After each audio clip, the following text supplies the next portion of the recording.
حبايب، رجعت لكم بفيديو جديد. اليوم راح نسوي تشيكن الفريدو. هاي أكلة إيطالية، فراح أبدي بالمكونات. أول شي هاي عندنا المعكرونية، هاي النوعية اللي هي تصير هيك حبتها طويلة، هاي النوعية أو أي نوعية عندكم، بس مو سباجيتي، لا هاي نخليها بجدر على يعني بمي، ونخليه على النار، نخليها كلها او انتم ايش قد تحبون. خليناها على النار ونتركها. اللي راح نطبخها هي صدرين من الدجاج وبازاليا، هاي تقريبا 1 علبة، وهاي تقريبا قطعتين زبد وزيت الزيتون حتى نقلبي هذا الدجاج. واذا تقدرون تشوه على الشوايه هم بكيفكم، للي ما يحبون يقلون.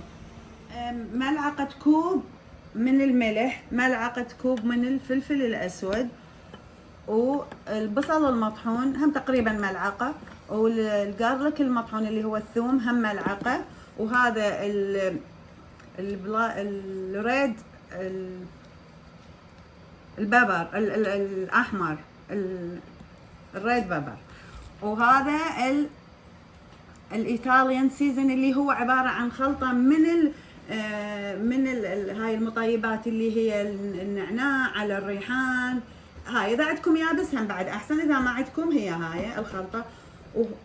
الصلصة مال الالفريدو هي اذا ما عندكم يعني من هاي النوعيات تقدرون تسووها بالبيت، اللي هي عبارة عن كوب من الكريمة، كريمة الخلط الهيفي كريم، وملعقتين طحين وشويه حليب، يعني فد ربع كوب، وتخلطوها سوا وتضيفوها لما يخلص الطبخ. انا جبتها جاهزه. هيك راح نسوي الدجاج، يعني هيك مثل الشرائح الخفيفه، يعني بهالسمك هذا اذا تقدرون، وتقطعوها كلها. بعد ما قطعنا بهذا السمك يعني هيك، نقوم نرش شويه من الفلفل الاسود عليه، وقليل من الملح، هذا الملح، ونروح نقلب. نحاول هاي نحرك شويه حتى ما تلزق.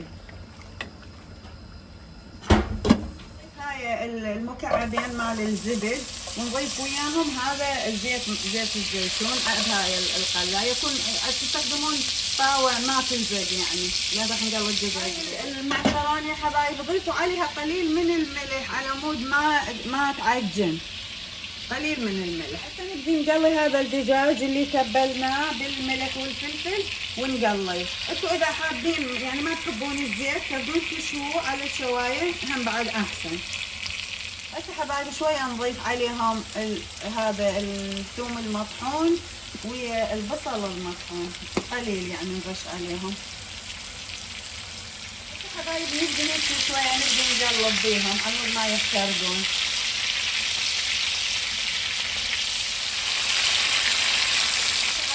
هاي الدجاج اللي قليناه خلص، راح نطلعه، يعني نحط هاي الورقة المناديل على مود الزيت شوية عشان تصفى، وارجع لكم.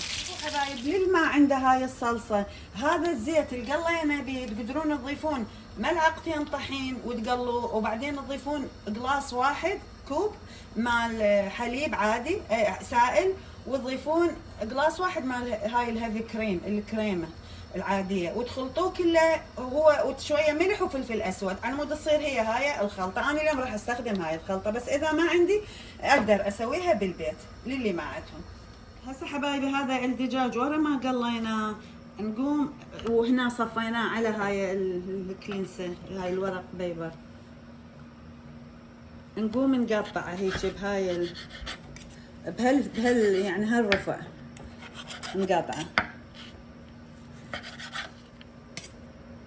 هسه حبايبي هاي اخر وحده كلها مقطعه بهاي الطريقه مثل ما قلت لكم. هسه حبايب من هاي هيك وصلت لهاي الدرجه، يعني استوت خلص، نعرفها استوت. شوفوها شلون، يعني ما عرفتها كلش تنمر، تقريبا بقت فد 12 15 دقيقه، وراح اطفي عليها واصفيها وارجع لكم. ورا ما صفينا المعكرونه، وهسه راح نضيف هاي قطعه الزبد الصغيره نذوبها.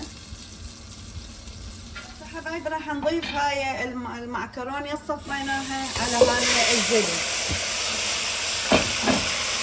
نحركها شوي. هسه حبايب راح نضيف هذا الدجاج اللي قليناه وقطعناه على هاي المعكرونة. هاي الفازاليا همات كلها هي تقريبا علبة. نضيف هاي الريد ببر اللي هو الببر الأحمر، الفلفل الأحمر، يعني قليل لأن حار هذا شوي لي يحب.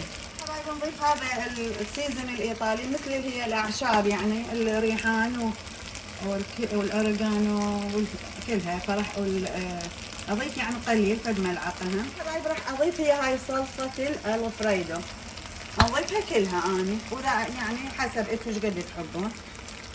وهاي حبايب اني هم راح اضيفها، نسيت اذكر لكم اياها بالبدايه، هاي كريم مال مشروم مال الافطر هم راح اضيفها تطلع بعد اطيب. حبايب هاي كلها يعني الاكله خلصت، ويعني كل المواد خليتهم، فهسه بس راح شويه اخلطهم واتركهم على النار فد 5 دقائق، يعني اسد عليهم بس يسبكون وارجع اقدمها. هاي حبايبنا خلص اليوم الطبخ. هاي الدجاج ويا صلصة الفريدو، أكلة إيطالية، وزينتها بالنعناع وياها شوية سلطة وياها هذا التوست همات جارليك بريد توست هم إيطالي. إذا تحبون أسوي لكم إياه يعني. وتابعوني على المطبخ العراقي من نيويورك، وكلش أحبكم، سووا لي فولو سبسكرايب وتابعوني، وشكرا على المشاهدة وأحبكم هواي.